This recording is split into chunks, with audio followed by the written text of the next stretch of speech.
മായി ബന്ധപ്പെട്ട ചില കാര്യങ്ങൾ. അപ്പോൾ വളരെ ഉത്തരവാദിത്തപ്പെട്ട UDFൻ്റെ നേതാക്കളും സമൂഹത്തിലെ പ്രധാനപ്പെട്ട ചില സാമുദായിക നേതാക്കളും ചില സാമൂഹിക നേതാക്കളും വിളിച്ചിട്ട് ഒരു പകൽ കൂടി നിങ്ങൾ വെയിറ്റ് ചെയ്യണം എന്ന് ആവശ്യപ്പെട്ടിട്ടുണ്ട്. അതോടൊപ്പം മുസ്ലിം ലീഗിൻ്റെ ഉന്നതരായ കുഞ്ഞാടി സാഹിബ് അടക്കമുള്ള നേതാക്കൾ, കോൺഗ്രസിൻ്റെ വളരെ ഉത്തരവാദിത്തപ്പെട്ട ഞാൻ ആദ്യം സൂചിപ്പിച്ച നേതാക്കൾ, ഇവരൊക്കെ ഒരു പകൽ കൂടി നിങ്ങൾ വെയിറ്റ് ചെയ്യണം, നിങ്ങളിപ്പോൾ അത് ഡിക്ലെയർ ചെയ്യരുത് എന്ന് പറഞ്ഞിട്ടുണ്ട്. അതിൻ്റെ അടിസ്ഥാനത്തിൽ ഇപ്പോൾ എന്തിനു വേണ്ടിയിട്ടായിരുന്നോ പത്രസമ്മേളനം വിളിച്ചു ചേർത്തിരുന്നത് ആ കാര്യം ഇപ്പോൾ ഇവിടെ ചർച്ച ചെയ്യുന്നില്ല. ഒരു പകൽ കൂടി വെയിറ്റ് ചെയ്യണമെന്ന് ഇത്രയും ആളുകൾ പറയുമ്പോൾ എനിക്കത് വാക്ക് ഗൗരവമായി മുഖവിലക്കെടുക്കാതിരിക്കാൻ എനിക്ക് കഴിയില്ല. അതിൽ എന്നെ സഹായിക്കാൻ നിൽക്കുന്ന ഒരുപാട് ആളുകളുണ്ട്. എല്ലാവരും ഒരേ അവസരത്തിലാണ് കാര്യങ്ങൾ ആവശ്യപ്പെട്ടിട്ടുള്ളത്. സ്വാഭാവികമായും അത് വെച്ച് നോക്കുമ്പോൾ ഞാൻ വളരെ ചെറിയൊരു മനുഷ്യനാണ് ഇവരുടെ ഇടയിൽ.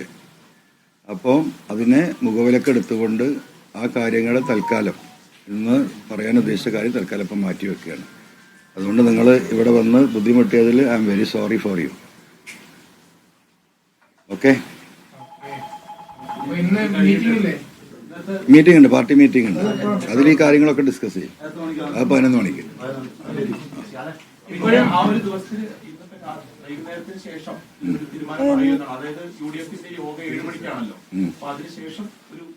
ഞങ്ങൾ സെക്രട്ടേറിയറ്റ് കൊണ്ട് കൂടട്ടെ.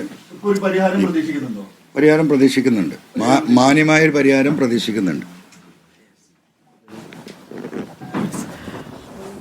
PV അൻവർ പ്രത്യേകിച്ചൊന്നും പറഞ്ഞില്ല. PV അൻവർ കുറച്ചുകൂടി സമയം UDF നേതാക്കൾ ആവശ്യപ്പെട്ടിട്ടുണ്ട്. അതുകൊണ്ട് കുറച്ചുകൂടി സമയം അവർക്ക് വേണ്ടി ഒരു ദിവസം കൂടി കാത്തിരിക്കുന്നു. ഇന്നെന്തോ പറയാൻ വന്നതാണ്, എന്തോ വലിയ കാര്യം അദ്ദേഹം പറയാൻ വന്നു, പക്ഷെ ഒന്നും പറയാതെ തിരിച്ചു പോകുന്ന അൻവറിനെയാണ് ദൃശ്യങ്ങളിൽ കണ്ടുകൊണ്ടിരിക്കുന്നത്. ഒന്നും പറയാൻ അൻവർ നിന്നില്ല. ഒരു പകൽ കൂടി കാത്തിരിക്കാൻ പറഞ്ഞിരിക്കുന്നു UDF നേതാക്കൾ എന്നുള്ളത് കൊണ്ട് മാത്രം ഒന്നും പറയാനില്ല. രാവിലെ മാധ്യമങ്ങളെ വിളിച്ചുകൂട്ടിയത് ചില കാര്യങ്ങൾ പറയാൻ വേണ്ടിയായിരുന്നു. പക്ഷേ അതെല്ലാം ഒരു പകൽ കൂടി കഴിഞ്ഞ് പറയാം എന്നാണ് പറയുന്നത്. TMCയുടെ മീറ്റിംഗ് ഒന്നുണ്ടെന്ന് പറയുന്നു. ഒപ്പം തന്നെ UDFൻ്റെയും മീറ്റിംഗ് ഒന്നുണ്ട്. എന്ത് സംഭവിക്കും, എന്തിനാണ് ഈ പകൽ UDF ആവശ്യപ്പെട്ടിരിക്കുന്നത് എന്നതിൻ്റെയൊക്കെ ഒരു വൈകുന്നേരം മിക്കവാറും വീണ്ടും മാധ്യമങ്ങളെ കാണേണ്ട സാഹചര്യം ഉണ്ടാകും എന്നാണ് മനസ്സിലാക്കുന്നത്. മുഹമ്മദ് ഷംസീർ ചേരുന്നുണ്ട്. ഷംസീർ, ഒന്നും സംഭവിച്ചില്ല അൻവറിന്റെ പ്രസ് മീറ്റിൽ, എന്താണ് ഉദ്ദേശിക്കുന്നതെന്നാണ് മനസ്സിലാക്കുന്നത്?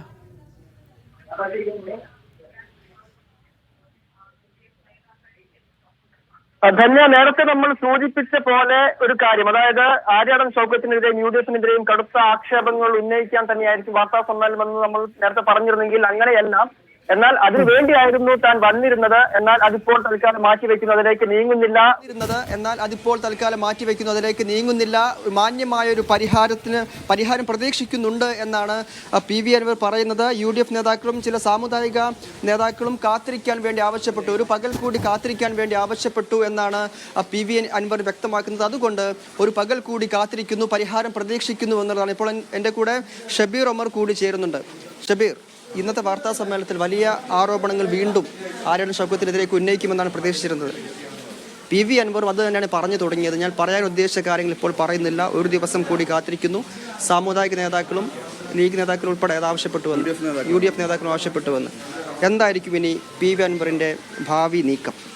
ഇതിലേറ്റവും പ്രധാനപ്പെട്ട കാര്യം എനിക്ക് തോന്നുന്നു UDF നേതൃത്വം ഇപ്പോഴും PV അൻവറിനെ UDFനോടൊപ്പം നിർത്താൻ ആഗ്രഹിക്കുന്നു എന്നുള്ളതിൻ്റെ സൂചനയാണ് ഇന്നത്തെ അദ്ദേഹത്തിൻ്റെ പ്രസ് മീറ്റ് എന്നാണ് എനിക്ക് മനസ്സിലാവുന്നത്. കാരണം PV അൻവർ ഇന്നലെ TMCയുടെ സംസ്ഥാന സെക്രട്ടേറിയറ്റ് യോഗം ചേർന്നു. കൃത്യമായി തന്നെ തങ്ങളുടെ ആവശ്യം അംഗീകരിച്ചിട്ടില്ലെങ്കിൽ മത്സരിക്കാനുള്ള താല്പര്യം ആ യോഗത്തിൽ പൊതുവായിട്ടുള്ള വികാരമായിരുന്നു, മത്സരിക്കണം എന്ന് തന്നെയായിരുന്നു പൊതുവികാരം. തുടർന്ന് PV അൻവർ തന്നെ ഈ ഘടകകക്ഷി UDF ഘടകകക്ഷി എന്ന ആവശ്യം അംഗീകരിച്ചിട്ടില്ലെങ്കിൽ മത്സരിക്കാമെന്ന് PV അൻവർ തന്നെ സമ്മതിച്ചു. ആ നിലയ്ക്കുള്ള തീരുമാനങ്ങളായിരുന്നു ഉണ്ടായിരുന്നത്. എന്നാൽ UDF അതേസമയം അസോസിയേറ്റഡ് ഘടകകക്ഷി എന്ന ഒരു ഓഫറിൽ അല്ലെങ്കിൽ ആ ഒരു നിലപാടിൽ ഉറച്ചു നിൽക്കുകയായിരുന്നു. അതിനപ്പുറത്തേക്ക് നീങ്ങാൻ UDF നേതൃത്വം തയ്യാറായിരുന്നില്ല. അപ്പോൾ ഏറെക്കുറെ ഇവരുടെ ആവശ്യം അംഗീകരിക്കില്ല എന്ന് UDF നേതൃത്വം അംഗീകരിക്കില്ല എന്ന് വിലയിരുത്തൽ കൂടി ആ യോഗത്തിലുണ്ടായി. അപ്പോൾ തെരഞ്ഞെടുപ്പിനുള്ള മുന്നൊരുക്കങ്ങൾ നടത്താം എന്നുകൂടി തീരുമാനിച്ചിരുന്നു. ഇതിന്റെ കൂടി അടിസ്ഥാനത്തിലാണ് ഇന്നലെ നമുക്കറിയാം VD സതീശനെതിരെ പേരെടുത്താണ് PV അൻവർ വിമർശനം ഉന്നയിച്ചത്. അതിനുശേഷം ഒരു പ്രശ്നപരിഹാരം സാധ്യമല്ല എന്നായിരുന്നു വിലയിരുത്തൽ. UDF ഒന്നടങ്കം PV അൻവറിനെ ഇനി ഉൾക്കൊള്ളേണ്ട എന്ന നിലപാടിലേക്ക് എത്തിയെന്നുമായിരുന്നു വിവരങ്ങൾ. പക്ഷേ ഇപ്പോഴും PV അൻവറിനെ തള്ളേണ്ട എന്ന നിലപാടിലേക്ക് UDF നേതൃത്വം കോൺഗ്രസ് നേതൃത്വം എത്തുന്നു. ഒപ്പം തന്നെ ഈ പ്രശ്നം പരിഹരിക്കാൻ തടസ്സം VD സതീശനാണ് എന്നായിരുന്നു PV അൻവറിന്റെ ആരോപണം. ഈ പ്രശ്നം ഇത്ര വഷളാക്കിയത് VD സതീശനായിരുന്നു. VD സതീശൻ മാത്രമാണ്, UDF നേതാക്കൾ അദ്ദേഹം കുറ്റപ്പെടുത്തിയിട്ടില്ല, VD സതീശൻ മാത്രമാണ് ഈ പ്രശ്നം പരിഹരിക്കാൻ തടസ്സം എന്നായിരുന്നു അദ്ദേഹത്തിന്റെ ആരോപണം. അപ്പോൾ അത്തരം ആരോപണങ്ങൾ നിലനിൽക്കെ അൻവറിനെ പൂർണ്ണമായും തള്ളിക്കളയാൻ UDF നേതൃത്വം തയ്യാറാകുന്നില്ല എന്ന് വേണം മനസ്സിലാക്കാൻ. ഒപ്പം തന്നെ PV അൻവർ മത്സരിക്കുകയാണെങ്കിൽ അത് തങ്ങൾക്ക് ബുദ്ധിമുട്ടുണ്ടാക്കും, ഈ മണ്ഡലത്തിലെ തങ്ങൾക്ക് ബുദ്ധിമുട്ടുണ്ടാക്കും, തങ്ങളുടെ പ്രതീക്ഷകളെ അല്ലെങ്കിൽ തങ്ങളുടെ സാധ്യതകളെ ഇല്ലാതാക്കുമെന്ന് കൂടി UDF നേതൃത്വം വിലയിരുത്തുന്നത്. പ്രത്യേകിച്ച് മുസ്ലിം ലീഗാണ് ഇക്കാര്യത്തിൽ കൂടുതൽ താല്പര്യം എടുക്കുന്നത് എന്ന് കൂടി മനസ്സിലാക്കണം. കാരണം കഴിഞ്ഞ ദിവസങ്ങളെല്ലാം തന്നെ PK കുഞ്ഞാലിക്കുട്ടി കാര്യമായി തന്നെ ഈ വിഷയങ്ങളിൽ ഇടപെടുന്നുണ്ട്. മധ്യസ്ഥത വഹിക്കാനില്ല എന്നായിരുന്നു PK കുഞ്ഞാലിക്കുട്ടി പറഞ്ഞതെങ്കിലും കാര്യമായി തന്നെ PV അൻവറുമായും ഒപ്പം തന്നെ UDF നേതൃത്വമായും PK കുഞ്ഞാലിക്കുട്ടി അടക്കമുള്ള ലീഗ് നേതാക്കൾ ബന്ധപ്പെടുന്നു, ഈ പ്രശ്നം പരിഹരിക്കാൻ തയ്യാറാകുന്നു. എന്ന് വെച്ചാൽ നിലമ്പൂരിൽ കൈവിട്ടു കൊടുക്കാൻ അല്ലെങ്കിൽ നിലമ്പൂർ തോൽക്കാൻ അവർ തയ്യാറല്ല. ആ നിലയ്ക്കുള്ള ഒരു സമവായം ഉണ്ടാക്കാനാണ് ലീഗ് നേതൃത്വം ആഗ്രഹിക്കുന്നത്. അത് തന്നെയാണ് ഇന്നത്തെ അൻവറിന്റെ പത്രസമ്മേളനം സൂചിപ്പിക്കുന്നത്. ഏറ്റവും പ്രധാനപ്പെട്ട കാര്യം അൻവർ പറഞ്ഞത് UDF നേതാക്കൾ ബന്ധപ്പെട്ടു, ഒപ്പം തന്നെ സാമുദായിക നേതാക്കൾ അതുകൂടി എടുത്തു കാണുന്നുണ്ട്. സാമുദായിക നേതാക്കൾ കൂടി തന്നെ ബന്ധപ്പെട്ടു. അതിനുശേഷം താനിന്ന് പറയാനിരുന്ന കാര്യങ്ങൾ പറയേണ്ട എന്ന് തീരുമാനിച്ചു. അവരെ തള്ളിക്കളയുന്നില്ല, ആ നേതാക്കളെ തള്ളിക്കളയുന്നില്ല. അവരെല്ലാം തന്നെ പല നിലയ്ക്ക് തൻ്റെ പ്രശ്നത്തിൽ പരിഹരിക്കാനുള്ള വേണ്ടി ഇടപെടൽ നടത്തിയവരാണ്. അപ്പോൾ അവരെ തള്ളിക്കളയുന്നില്ല. അപ്പോൾ ഇന്നത്തെ ഒരു പ്രശ്ന പരിഹാരം ഉണ്ടാകും എന്ന പ്രതീക്ഷ കൂടി PV അൻവറിന് ഈ ഒരു ഘട്ടത്തിൽ വന്നിട്ടുണ്ട്. കഴിഞ്ഞ ദിവസം അദ്ദേഹം ആ നിലയ്ക്ക് ഒരു പ്രതികരണം നടത്തിയിട്ടില്ല. ഒരു പരിഹാരം ഉണ്ടാകും, ന്യായമായ പരിഹാരം, ആ വാക്കാണ് അദ്ദേഹം ഉപയോഗിച്ചത്, ന്യായമായ പരിഹാരം ഉണ്ടാകും എന്ന് PV അൻവർ പറയുമ്പോൾ കൃത്യമായ സൂചനകൾ അദ്ദേഹത്തിന് ലഭിച്ചിട്ടുണ്ട്. പക്ഷേ അപ്പോഴും ചില പ്രശ്നങ്ങൾ അവിടെ നിലനിൽക്കുന്നുണ്ട്.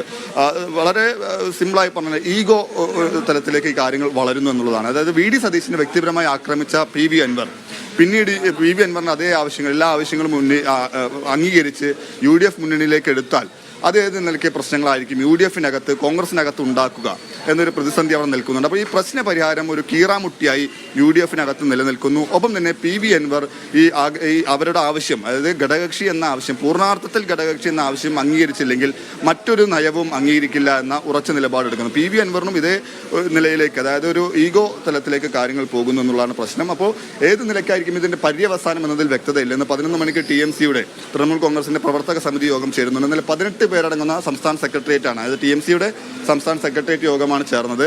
PV അൻവർ തന്നെ പറഞ്ഞത് 18 പേരടങ്ങുന്ന യോഗത്തിൽ പൂർണ്ണാർത്ഥത്തിൽ മത്സരിക്കാൻ തന്നെയായിരുന്നു തീരുമാനം. ആ നിലയ്ക്കുള്ള തീരുമാനങ്ങൾ സ്വീകരിച്ചിട്ടുണ്ട്. പക്ഷേ ഇന്നത്തെ പ്രവർത്തക സമിതി യോഗത്തിലെ വികാരം കൂടി മാനിച്ചായിരിക്കും ഒരു അന്തിമ തീരുമാനത്തിലേക്ക് എത്തുക എന്നാണ് PV അൻവർ പറഞ്ഞത്. അതിൽ മറ്റൊരു കാര്യം കൂടിയുള്ളത്, ഇപ്പൊ നേരത്തെ PV അൻവർ മത്സരിക്കുമെന്നൊക്കെ പറഞ്ഞിരുന്നെങ്കിലും അതൊരു സമ്മർദ്ദ തന്ത്രം എന്ന നിലയ്ക്കായിരുന്നു UDF കണ്ടത്. ഇന്നലത്തെ പക്ഷേ TMC-യുടെ ഒരു പൊതുവികാരവും അതൊരു തീരുമാനത്തിലേക്ക് എത്തുന്ന ഒരു കാഴ്ച കൂടി കാണുകയാണ്. അങ്ങനെ TMC മത്സരിക്കുന്ന ഘട്ടം വന്നു കഴിഞ്ഞാൽ അത് UDF-ന് ക്ഷീണമാകുമെന്നും ഒരു പക്ഷേ പരാജയത്തിലേക്ക് പോലും എത്തിയേക്കാം എന്നൊരു ഭയം കൂടി UDF-നെ സംബന്ധിച്ചുണ്ടായിട്ടുണ്ട്. അതുകൊണ്ട് കൂടി ആയിരിക്കുമോ ഒരു സമവായത്തിലേക്ക് ഒരു നിലയ്ക്കും വിട്ടുകൊടുക്കില്ല എന്ന് UDF എടുത്ത നിലപാടിൽ ഒന്ന് അയ്യാൻ UDF-നെ പ്രേരിപ്പിക്കുന്നത്?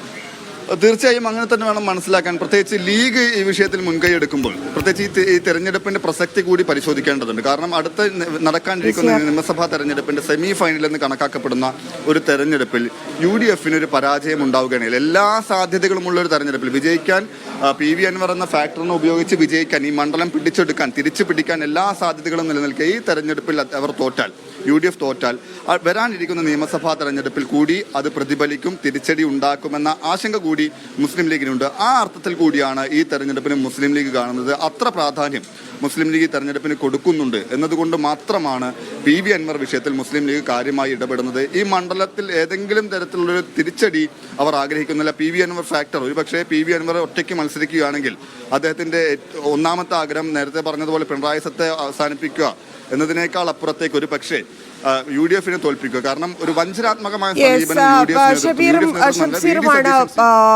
അൻവറിന്റെ നീക്കങ്ങളുമായി ബന്ധപ്പെട്ടുള്ള വിവരങ്ങൾ നൽകുന്നത്.